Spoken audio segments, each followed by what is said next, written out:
Hi, I'm Peter Fuggle. I'm Clinical Director of the Anna Freud Centre, and I've worked with children and young people for many years about a whole range of different sort of mental health problems. And I've worked both in schools and in health settings. And I'm here today just to talk about a few things to do with children who experience low mood or depression. I mean, low mood just means a sort of a kind of absence of feeling in many ways. Irritability, a lack of pleasure, lack of motivation, things that everybody experiences from time to time.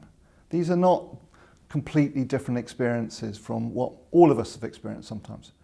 What we mean by low mood is when people feel like this persistently, like most of the day they feel in that state. And how doctors define it is they say that if that goes on for more than 2 weeks, if you just feel like that for more than 2 weeks, then that's what we call low mood.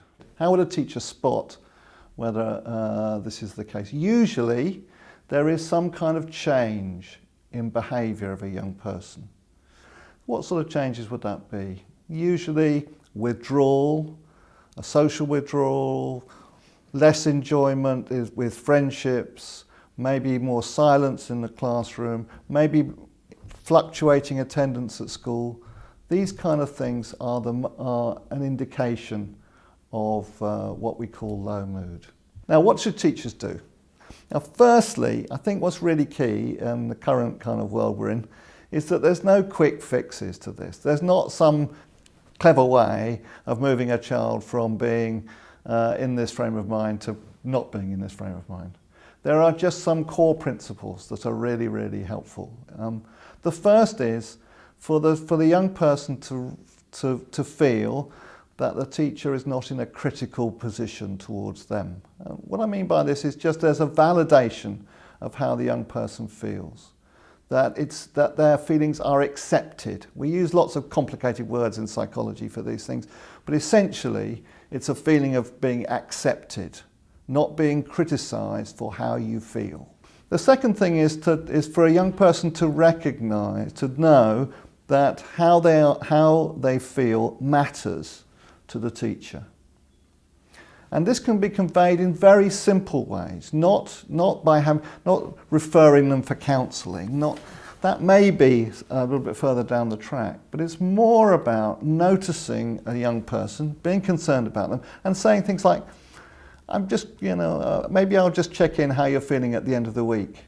So something about tracking, a sense that a teacher doesn't completely forget that there's something important about what's taking place for the young person without a strong sense of intrusion, not inviting the young person into explaining how they are in ways that are greater than the young person feels appropriate. And the third principle for most secondary schools is also to then have a conversation with people in the pastoral care team, because that will be arranged in a multitude of different ways in schools. There's no uniformity about that. But staff in pastoral care service will have experience of how to be supportive, and that there may be in-school arrangements such as school counsellors who at some point may be useful and may be helpful for a young person.